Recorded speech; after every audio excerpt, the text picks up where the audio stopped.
Le titre de mon message ce matin, c'est « Ancien ou nouveau ». Je ne sais pas si vous tapez vos mails avec une machine à écrire comme ça, ou si vous avez aujourd'hui un ordinateur.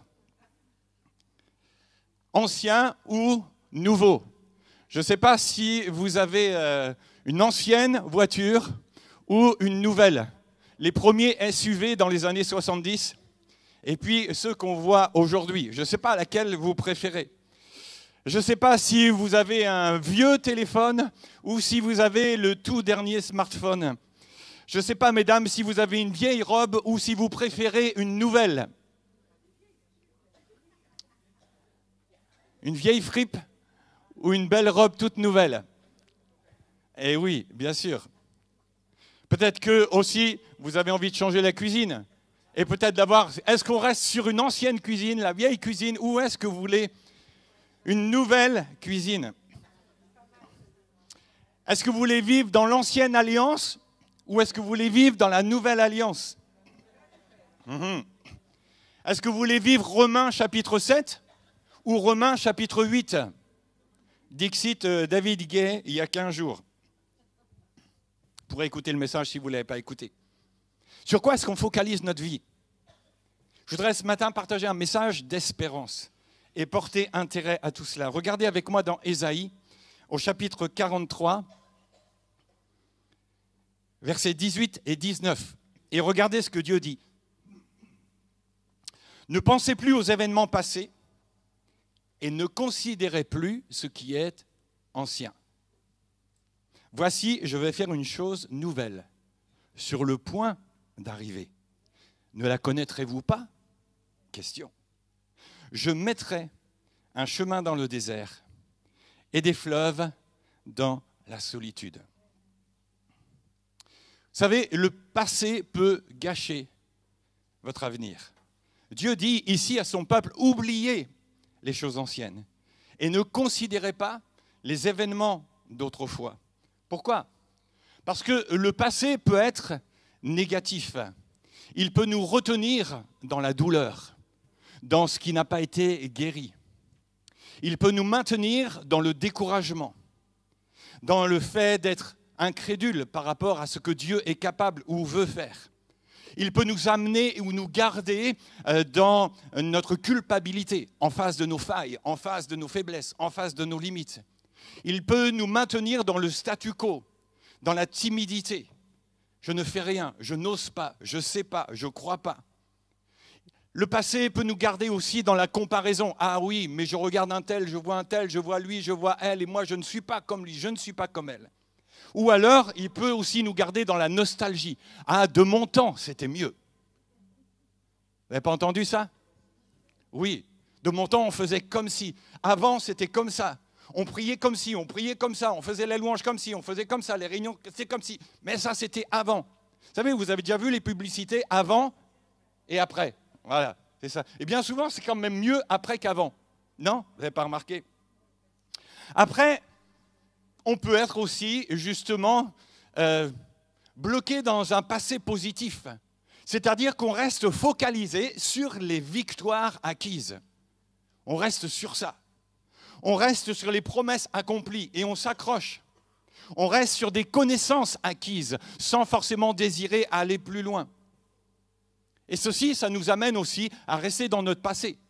Ça nous amène aussi à nous comparer aux autres, à avoir de l'orgueil, à se croire meilleur que les autres. Ça amène la satisfaction ou l'autosatisfaction, la suffisance. Ça amène aussi un souvenir paralysant parce qu'on reste dans notre passé. Ça amène aussi le jugement, parce que je juge ceux qui font autrement, ceux qui ne sont pas comme moi, ceux qui sont là. Ou alors, on va entrer dans un légalisme. Ton passé peut te gâcher ton avenir. Mon frère, ma sœur, ne laisse pas ton passé dominer ton avenir, parce que Dieu a quelque chose. Et ce matin, vous avez la puissance en Christ. Vous avez remarqué tout ce qu'on a chanté ce matin? Christ est ma joie. Il est notre Dieu, j'ai tout pleinement en lui, je peux avancer. Et Christ me permet de faire avancer les choses par la grâce de Dieu. Vous pouvez commencer aujourd'hui à faire des choix positifs, à changer la manière de voir les choses. et qui vous libéreront de votre passé. Pourquoi? Parce que c'est ce que Dieu dit à ses enfants. Ici, dans ce chapitre 43, qui est une période des plus éprouvantes pour le peuple d'Israël, à ce moment-là, les Israélites sont détenus, ils sont en captivité, ils sont à Babylone, et ils sont au plus bas de leur morale. Non seulement ils sont découragés, mais ils sont vaincus, ils sont déprimés, ils sont débordés, dépassés. Mais là, Dieu leur envoie sa parole. Mon frère, ma sœur, quand tu es découragé, plonge ton regard dans la parole de Dieu. Parce que la parole de Dieu, elle est bonne. Et qu'est-ce qu'il dit? Dieu savait que son peuple avait besoin. Et il vient, et au travers de la bouche d'Ésaïe, il parle, il parle, il parle. Et il nous parle encore aujourd'hui. Si vous reprenez, vous le reprendrez, au verset 1er, il leur dit qu'il est leur créateur et qu'ils lui appartiennent. Au verset 3, il leur dit qu'il est leur Seigneur et qu'il est leur Sauveur, qu'il est celui qui les aime. Au verset 7, il dit que ceux qui les appellent, il les appelle de leur nom, ceux qu'il a créés pour sa gloire. Au verset 14, il leur dit qu'il est leur Rédempteur. Puis au verset 15, il leur dit qu'il est le Saint et qu'il est le Roi. C'est ce que nous avons chanté, c'est ce que nous chantons aujourd'hui. Est-ce que ce n'est pas quelque chose d'encourageant? Et encore en plus de ça, il va encore plus loin.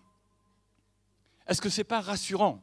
Quand on vit une situation difficile dans notre vie, quand on est débordé par les soucis, par les difficultés, quand il y a des collines, des objectifs, des montagnes devant nous, des géants à abattre, des rivières à traverser, de se dire, Seigneur, tu es au-dessus de toutes choses et tu es avec nous. Waouh!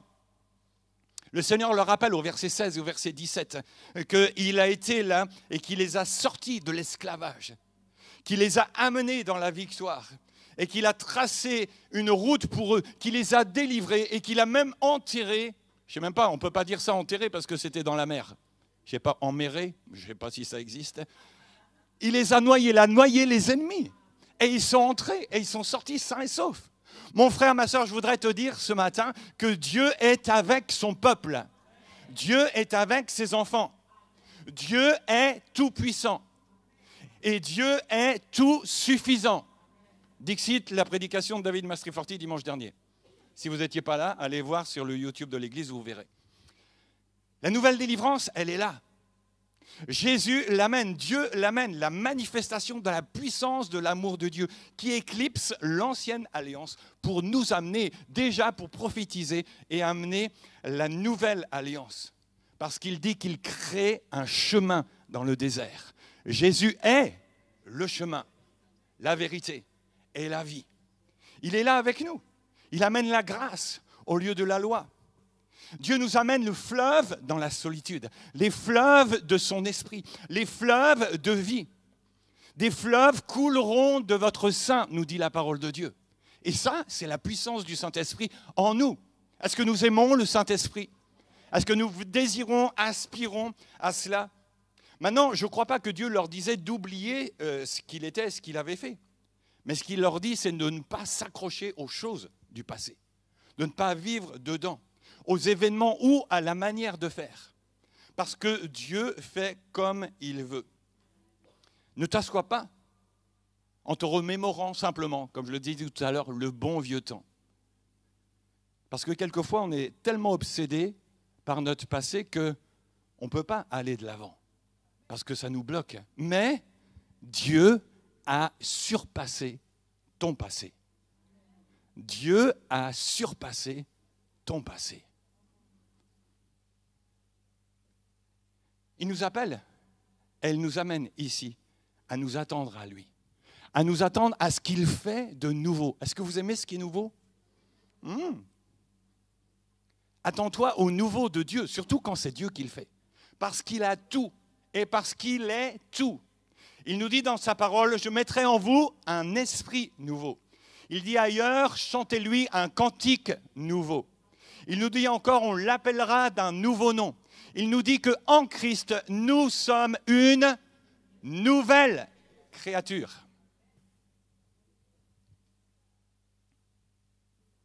Dieu nous dit ici que c'est quelque chose qui est sur le point d'arriver. quand on attend quelque chose, quand on vous dit c'est sur le point d'arriver, qu'est-ce que vous faites? On a une impatience. Vous attendez un colis qui va vous être livré. Et vous recevez un mail. Est-ce que vous êtes disponible tel jour? Ça va arriver chez vous. Tel transporteur va vous l'amener ou la poste va vous l'amener. Qu'est-ce que vous faites? Ben, vous vous attendez à ce que ça arrive. S'il vous dit est-ce que vous êtes chez vous, il vous envoie un texto. Bonjour, j'arrive dans 10 minutes, dans un quart d'heure. Ok, je suis là. Vous attendez. Dès l'instant où on vous prévient, vous n'êtes pas là, vous ne partez pas faire les courses puisque vous attendez que le colis arrive. Si jamais votre ami arrive et dit « Écoute, j'arrive, je viens prendre un café avec toi, je suis là dans 10 minutes, un quart d'heure. » Ok, qu'est-ce que vous faites? Vous attendez. Vous attendez même pas qu'il soit là, vous commencez déjà à faire couler le café. Attends-toi aux choses de Dieu. Attends-toi au nouveau de Dieu. Dieu a du nouveau pour toi, pour ta vie. Est-ce qu'on va partir et puis dire « Seigneur, peu importe, je fais ma vie ». Chaque jour, Dieu fait des choses nouvelles. Même dans le texte hébreu, ça parle de choses fraîches, dans le sens ici. Jésus a fait une nouvelle journée ce matin. Ce matin, je me réveillais et je me suis dit, Seigneur, c'est ici la journée que tu as faite.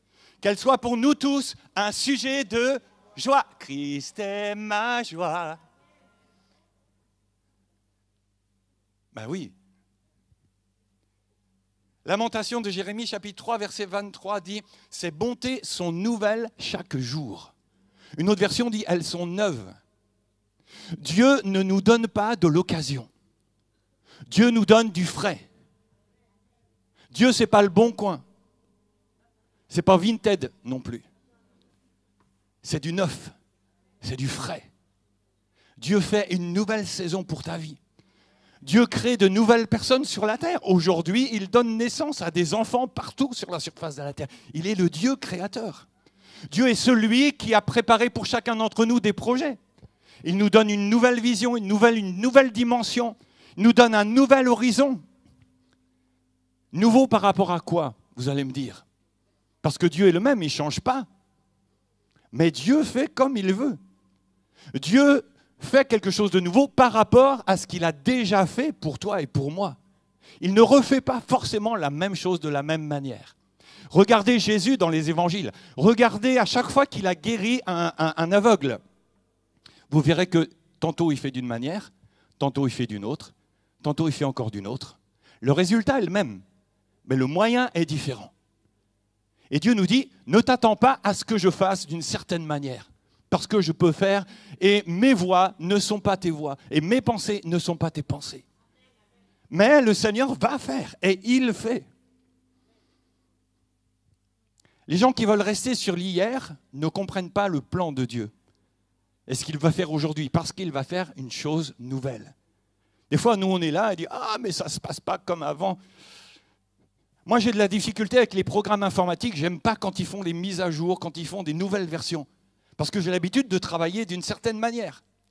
Mais hélas, ça change tout ton environnement. Et alors, il faut que tu te remettes dedans. Il faut que tu retravailles, il faut que tu cherches, il faut que tu demandes. C'est bien tout compte fait. Parce que tout compte fait, ça fait travailler ton cerveau, ça fait travailler, ça t'amène justement à ne pas être toujours dans les mêmes habitudes. Parce que le problème, c'est ça, c'est nos habitudes. La manière de faire d'une certaine manière. Et puis dès qu'on sort de nos habitudes, on est mal. Vous avez remarqué? Nos habitudes. Parce que les habitudes, ça fait quelque chose d'automatique. Tout compte fait, tu ne réfléchis plus. Parce que c'est une habitude. Et on ne se remet pas en question. Et on peut vivre sa vie chrétienne par habitude. Sans forcément réaliser, remettre les choses devant Dieu. Notre gestion quotidienne, sans veiller, sans surveiller. Et au fur et à mesure, ça amène une vie qui se grippe. C'est Maxime Le Forestier qui chante une chanson qui s'appelle « La rouille ». Et il chante comme ça, « L'habitude nous joue des tours, nous qui pensions que notre amour avait une santé de fer. » Et si jamais je fais rien, eh bien, ça m'amène à avoir une vie qui va se rouiller. Et c'est exactement la même chose dans la vie chrétienne. Si jamais je ne fais rien, si je ne l'utilise pas, ça va se détériorer, ça va se rouiller. On devient dans un état où on est satisfait de l'ancien, on s'accroche au passé, on se contente de l'état dans lequel on est, on ne ressent même plus le besoin de changer. Et c'est ça qui est dramatique. C'est qu'à partir de ce moment-là, on ne va plus être là d'en dire « Seigneur, qu'est-ce que tu prévois pour ma vie? Qu'est-ce qu'il y a ?» Et on est là, en train de tergiverser entre le nouveau et le vieux. Celui qui n'entre pas dans le nouveau reste dans le vieux. Vérité de la palisse. La parole de Dieu nous dit ça dans Matthieu au chapitre 9 et au verset 17. « Personne ne met du vin nouveau dans de vieilles outres. Autrement, les outres éclatent, le vin se répand et les outres sont perdues. » Ça nous parle de quoi? Ici, les outres nouvelles parlent d'élasticité, parlent de souplesse. Alors que les outres vieilles parlent de rigidité. Ici, ça nous parle d'être attentif, d'être ouvert à l'action de l'Esprit de Dieu, à sa grâce, et non pas de nous enfermer dans un légalisme, dans une religiosité ou dans des traditions. Le vin nouveau symbolise la joie et la puissance dans la foi chrétienne. C'est pour ça que j'aime dire que l'Église est l'endroit le plus joyeux sur la terre. Regarde ton voisin et tes voisines, il a un visage rayonnant. Dis-lui merci pour la joie de Dieu qui est en toi. Amen. Mais oui, parce que ça se voit automatiquement. Même si je traverse une difficulté, je suis là. Les vieilles outres, elles représentent nos rites, nos vieilles habitudes. Ce matin, je voudrais te dire, mon frère, ma sœur, il faut que tu laisses ce qui était pour vivre ce qu'il veut que tu deviennes. Parce que quelquefois, c'est comme ça. On montre une certaine direction. Oui, on voudrait bien aller de l'avant. Mais tout compte fait, notre cœur, notre visage, tout est branché derrière. Même moi, je n'arrive pas complètement à faire comme lui.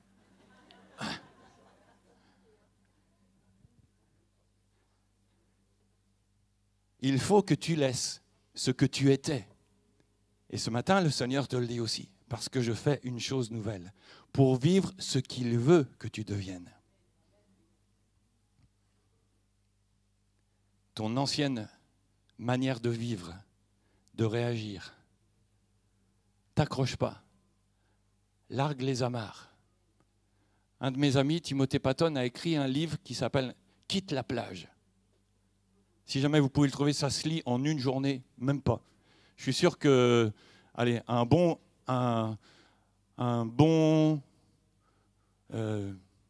trajet dans le RER, tu as le temps de le lire. Quitte la plage. Va en eau profonde. Dieu, il nous dit, et il dit ici à son peuple, je vais faire une chose nouvelle avec toi. Je vais faire une chose nouvelle avec toi. Est-ce qu'on peut dire et déclarer, je suis ce que Dieu dit que je suis? Amen. On le refait ensemble. Je suis ce que Dieu dit que je suis. Alors maintenant, je peux avoir ce que Dieu dit que je peux avoir. À vous. Amen. Je peux être ce que Dieu dit que je peux être. Je peux faire ce que Dieu dit que je peux faire. Il faudrait un petit peu plus de conviction, mais c'est pas mal quand même. Mais c'est pas fini. C'est pas fini. Tant que Dieu n'a pas dit c'est fini, c'est pas fini. Dieu s'intéresse plus à votre avenir qu'à votre passé. Vous savez, le diable, lui, il ne veut pas que tu deviennes ce que Dieu veut que tu deviennes. Mais il peut te gêner, mais il ne peut pas t'arrêter. Il peut te gêner, mais il ne peut pas t'arrêter. Parce que Dieu est avec toi. Parce que Dieu te dit aussi, ne crains rien. Ne crains rien. Ne crains rien. Face aux choses nouvelles, bien souvent, on est mal à l'aise. D'accord ? On croit souvent que c'est pour les autres. Et peut-être que ce matin, tu te dis, les choses nouvelles, c'est pour mon frère, c'est pour ma soeur, c'est pour ma femme, c'est pour mon mari, mais ce n'est pas forcément pour moi. Dieu veut dire qu'il y a des choses nouvelles. Quel que soit ton âge, Dieu dit, j'ai des choses nouvelles pour toi. Nous, des fois, on se dit, ouais, mais je ne veux pas faire de vagues, je ne veux pas me faire remarquer, je veux juste garder un peu ma couverture secrète. Mais ça, c'est juste rester dans le passé. Des fois, il y a des gens, ils croient, ou des chrétiens, ils croient que Dieu va leur demander des choses bizarres. Ils disent, Dieu, il va me demander quelque chose de bizarre. Est-ce que vous croyez que Dieu nous demande des choses bizarres? Non, il nous fait faire des choses nouvelles, il nous fait faire des choses fraîches. Il ne nous amène pas à faire des choses racies, des choses insipides, des choses sans intérêt, des choses inutiles. Il nous amène à faire des choses nouvelles. Moi, j'aime bien les choses nouvelles. Parce que les choses nouvelles, ça nous amène dans un autre état d'esprit. Cette semaine, j'étais avec mes enfants, avec mes petits-enfants. Et puis, on était dans un coin dans les Vosges où il n'y avait pas beaucoup de neige. Donc, on a fait un truc, on a fait de la luge mécanique. C'est-à-dire, tu n'as pas besoin de neige parce que c'est sur un rail. D'accord ? Mais le truc qui était intéressant, c'était que ça durait quand même. Et puis, ça pouvait descendre jusqu'à 40 km/h. J'ai dit, ça, c'était pas mal quand même. Et automatiquement, une chose nouvelle, ça crée la curiosité, de la joie. Ça amène aussi de découvrir quelque chose. Et je vous assure, c'était sympa. Je vous emmène la prochaine fois. On fera ça ensemble. Enfin, quoique.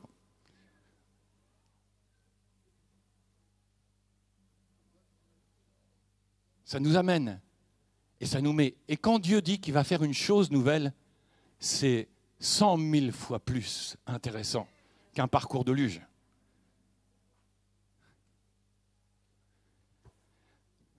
Quelquefois, on est là, puis on vit dans la nostalgie de vouloir revivre les moments d'autrefois, les réveils d'autrefois. Je ne sais pas si vous avez déjà lu un livre d'un revivaliste, des temps de réveil, et puis on dit « Waouh, Seigneur, c'est trop bien, j'aurais voulu vivre à cette époque-là. » Ouais, mais le Seigneur, il t'a créé là. Donc, il y a une raison aussi. Mais quand vous lisez, vous allez remarquer que toutes ces personnes-là, à un moment donné, elles ont laissé abandonner quelque chose qui était ancien pour démarrer quelque chose de nouveau. Je viens de Normandie et un des pionniers dans les ADD s'appelait Pierre Nicole. Et c'était un homme qui a laissé une vie, qui a laissé une manière de fonctionner pour découvrir quelque chose qui était là, qui était la puissance du Saint-Esprit. Et automatiquement, quand Dieu nous amène plus loin dans quelque chose de nouveau, ça nous amène à un changement. Et ça nous amène à une vie bien plus grande, bien plus forte avec le Saint-Esprit. On n'a pas besoin d'un nouveau programme, mais on a besoin de l'onction du Saint-Esprit. On a besoin d'une onction fraîche. Une onction fraîche. Le psaume 92 et au verset 11 dit « Je suis arrosé d'une huile fraîche ». Une nouvelle onction. Et Dieu nous appelle à rechercher cette onction, afin qu'elle soit fraîche tous les jours. On est des Français et on aime le pain frais. Est-ce que vous mangez du pain rassis d'une semaine? Non? Je ne pense pas. Vous êtes comme moi aussi. Dieu avait donné à son peuple un moyen d'avoir de la nourriture fraîche tous les jours. Ça s'appelait la manne. Et il disait à son peuple, chaque matin, va le chercher. Tu te lèves et puis tu vas récolter, tu vas chercher et tu vas avoir quelque chose de frais tous les matins. Et puis il y avait des Israélites, ils disaient, ah, demain, je vais me faire une grasse mat. Je vais en prendre aujourd'hui pour 2-3 jours et demain, je fais la grasse matinée. Et le gars, il se fait la grasse matinée spirituelle. Et il ne va pas chercher la manne. Il se dit, c'est pas grave, j'en ai pris pour 2-3 jours. Mais quand il a voulu aller, qu'est-ce qui s'est passé? Elle était plus bonne, elle était immangeable, inconsommable. Et Dieu nous dit aussi de la même manière, mon frère, ma sœur, mon fils, ma fille, je veux que tu connaisses une onction fraîche. Et je t'invite non pas à vivre sur ce qui était hier, avant-hier, il y a une semaine, il y a un mois, mais à chercher une onction fraîche aujourd'hui. À venir aujourd'hui, à chercher aujourd'hui. Dieu ne t'appelle pas à faire une grasse mat spirituelle. Il t'appelle à vivre une matinée de grâce. Cette onction-là, elle nous est donnée. Dieu nous dit juste d'aller la chercher, conduit par le Saint-Esprit. Une chose nouvelle. Dieu pose cette question, il dit, ne la connaîtrez-vous pas? Et Dieu nous appelle, il ne veut pas nous laisser dans le vague. Il dit, vous pouvez la connaître et je vais vous la faire connaître. Aujourd'hui, nous voulons vivre quelque chose d'authentique dans l'Église. Dans notre société, les gens autour de nous ne veulent pas de la religion. Vous avez remarqué? Les gens ne veulent plus de la religion. Ce qu'ils veulent, c'est des hommes et des femmes authentiques, qui vivent avec Dieu, qui peuvent leur témoigner de ce qui se passe dans leur cœur, dans leur vie, de comment ça se passe. Et là, il y a quelque chose de fort. Être différent. Différent dans notre mentalité, différent dans notre cœur, différent dans notre façon de fonctionner. Tout comme David. David arrive là au milieu du peuple et puis Goliath est en face. Tout le monde a l'habitude, ils sont là avec l'armée, mais ils ne bougent pas, complètement impressionnés. Et là on propose à David. David il dit, mais moi je vais y aller. Est-ce qu'on va laisser cet homme provoquer le peuple d'Israël? Et lui va y aller. Alors les choses anciennes, Saül lui dit, écoute, je vais te passer mon armure. Les habitudes, la manière de faire, la manière d'être, la manière de combattre. Et lui, il essaye, mais il se dit, ça ne marche pas. Il enlève tout ça, et puis il dit, moi, j'y vais au nom de l'Éternel. Et quelquefois, on essaye de se battre contre nos géants avec nos armures, parce que tu as l'habitude, parce que c'est comme ci, parce que c'est comme ça. Dieu te dit, pense autrement, fais autrement, laisse-moi faire, et je vais te montrer une chose nouvelle. Vous savez, ce sont les gens différents qui font évoluer le monde. Vous avez remarqué? Ce sont les gens différents. Un homme qui a inondé le monde entier avec quelques inventions. J'en ai deux avec moi. Ça s'appelle iPad et ça s'appelle iPhone, plus tous les i. Steve Jobs était quelqu'un de différent. Tout le monde ne comprenait pas. Tout le monde le... Mais on reconnaissait qu'il était différent. Thomas Edison, qui a fait la lampe à incandescence, était un gars qui était différent. D'ailleurs, on disait de lui qu'il était trop bête pour apprendre quoi que ce soit. Walt Disney a été renvoyé 2 fois dans ses premiers jobs parce qu'on lui disait qu'il manquait d'imagination. Des gens différents. Et peut-être qu'on te catalogue à droite et à gauche, mais si tu es différent, ça va changer les choses en étant différent. Ce sont les chrétiens différents qui font évoluer l'Église. Ce sont les chrétiens différents qui font avancer les choses à cause de cette onction qui est là sur nous. L'onction est là. L'huile précieuse qui est répandue sur notre tête. Comme nous dit le psaume 133. Notre tête, c'est notre pouvoir de décision. C'est notre lieu de réflexion. C'est notre mentalité, c'est nos pensées, c'est notre caractère. Est-ce que mon frère, ma sœur, tu désires que l'huile coule sur ta tête?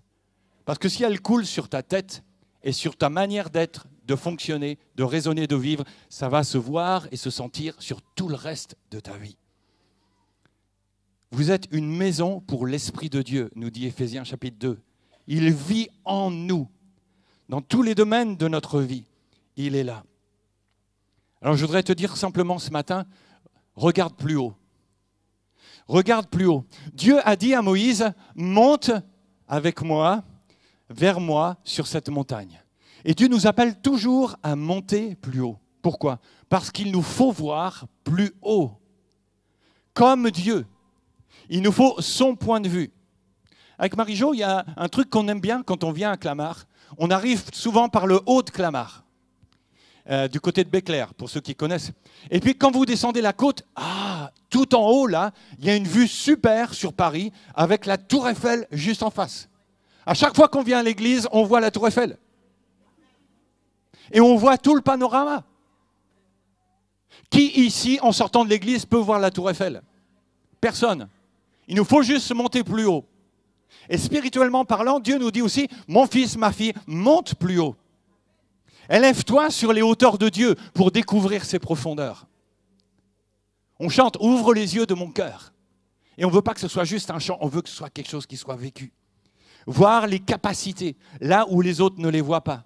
voir la victoire là où les autres ne la voient pas, voir demain quand les autres vivent pour aujourd'hui, voir la solution quand les autres ne voient que des problèmes, voir le cœur quand les autres ne voient que les apparences. Monter plus haut, oui, c'est vrai. Ça demande quelquefois des risques. Mais le Seigneur nous a dit, il est un chemin dans le désert. Il est celui qui est là. Jésus est là. Et dans le passage de Marc au chapitre 2 et verset 3, il nous est parlé de 4 amis qui amènent un de leurs amis paralytiques. Est-ce que vous savez comment s'appellent ces amis ? Vous avez déjà remarqué ? Vous me regardez avec des grands yeux. Vous dites, hein ? Est-ce qu'il y a les noms de ces amis ? Non, ils ne sont pas stipulés. Par contre, quelqu'un a donné des surnoms. Il s'appelait sympathie, il s'appelait entraide, il s'appelait ingéniosité et il s'appelait persévérance. 4 amis qui ont changé aussi. Efforçons-nous aussi d'être un de ces amis. La situation est là. Et vous relirez ce passage. Ils viennent et ils arrivent à un endroit pour entrer et pour amener leur ami aux pieds de Jésus. Mais il n'y a rien. Ils ne peuvent pas entrer. Il y a tellement de monde, la salle est bondée. Le service de sécurité dit « Stop, vous ne pouvez pas entrer. » Oui, mais on amène un paralytique, on veut l'amener à Jésus. Vous ne pouvez pas entrer, c'est plein. Et le maître est déjà en train de parler. Celui qui vit en bas et avec les choses anciennes, il serait dit si ce que nous faisons avait été dans la volonté de Dieu, la porte de la maison se serait ouverte, on nous aurait laissé entrer. Puisque c'est ça, laissons tomber. C'est que ce n'est pas la volonté de Dieu que tu sois guéri, mon ami. Est-ce que c'est ça qu'ils ont fait? Non. Qu'est-ce qu'ils ont fait? Ils sont allés plus haut. Ils étaient déterminés et ils se sont passés, ils sont montés plus haut, au-delà même du regard de la critique des autres. Ils ont ouvert le toit et ils ont descendu Jésus, leur ami, aux pieds de Jésus. Est-ce que Jésus leur a dit, les gars, vous avez cassé la maison de mon hôte. Quoi ce boulot-là? Moi je suis en train de prêcher quand même, qu'est-ce que vous faites là? Non. Qu'est-ce que Jésus a fait? Il les honore et il les félicite pour leur foi. Mes amis, mes frères, mes sœurs, que le Seigneur nous aide à monter plus haut, à chercher une dimension supérieure, à surmonter nos craintes, nos critiques et à oser aller plus loin. Que son onction nous aide à penser différemment. Que sa force nous aide à faire différemment. Et que sa foi nous pousse vers le nouveau de Dieu, afin que nous puissions voir couler les fleuves dans la solitude. Amen. Prions ensemble. Seigneur, on te remercie pour ta parole, parce que pour chacun d'entre nous, tu fais des choses nouvelles. Et tu nous as dit, ne la connaîtrez-vous pas. Je prie, Seigneur, afin que tu m'aides à laisser les vieilles choses, que tu m'aides aujourd'hui à voir et à connaître, Seigneur, ce que tu veux mettre devant moi. Une onction nouvelle, à regarder en haut et à agir en conséquence. Jésus, je veux dire, oui, tu es le chemin. Oui, tu es mon chemin. Oui, tu es celui que je suis. Saint-Esprit, je veux que tu coules dans ma vie. Je veux que tu m'amènes dans ce qui a été prévu pour moi, pour voir les choses de Dieu, les choses nouvelles en moi, pour voir les choses nouvelles au travers de moi, pour voir les choses nouvelles autour de moi. Alléluia. Alléluia. Alléluia. Je voudrais t'inviter, mon frère, ma sœur, ce matin aussi à dire, Seigneur, je veux avancer avec toi. Vous avez remarqué que Jésus disait, et il a dit souvent à ses disciples, quand il est venu les appeler, « Toi, suis-moi. Toi, suis-moi. » Et je voudrais voir ce matin s'il y a des hommes, des femmes qui sont prêts pour suivre le Seigneur. Je t'invite simplement à te lever à ta place, dire, Seigneur, oui, je ne veux pas vivre dans les choses anciennes, mais je veux vivre le nouveau de Dieu. Je veux avancer. Le passé est passé. Tu ne peux pas revenir. Et Dieu te dit, ne vis pas ce matin dans le passé. Ne vis pas dans tout ce qui peut t'arrêter d'une manière ou d'une autre. Mais aie la foi, mets ta foi en moi. Mets ta foi en moi, car je suis le Dieu Tout-Puissant, car je suis le Dieu suffisant. Je ne veux pas m'appuyer sur ce que je suis. Je ne veux pas m'appuyer et regarder à mes faiblesses, mais je veux regarder à ce que Jésus a fait en moi, à ce qu'il est en moi et à ce que je suis en lui. Mon identité est là, elle est en lui. Alors je veux dire, Seigneur, oui, ce matin, je viens devant toi. Seigneur, avec mes frères, avec mes sœurs, je m'approche de toi. Je viens car tu es le Dieu Tout-Puissant, car tu es celui qui nous appelle à ne pas regarder derrière, mais à regarder devant, à regarder ce qui vient, ce que tu fais. Je prie ce matin afin que tu nous aides, Seigneur, à avoir cette mentalité, ce cœur, cette attente de ce que tu as préparé pour chacun d'entre nous. Certes, c'est sûrement différent pour l'un ou pour l'autre, mais on ne veut pas rester là où on en est. On veut avancer avec toi. On veut vivre avec toi. On veut, Seigneur, que jour après jour, découvrir les choses nouvelles, tes bontés, ta grâce. Seigneur, merci. Merci. Alléluia. Est-ce que tu peux élever ta voix là où tu es et dire, Seigneur, aide-moi à te suivre chaque jour. Aide-moi à marcher avec toi. Aide-moi à découvrir le nouveau de Dieu, ce que tu as prévu pour moi, même si les choses ne sont pas évidentes, même si les choses ne sont pas faciles. Alléluia. Amen. Amen. Déclare-le pour toi.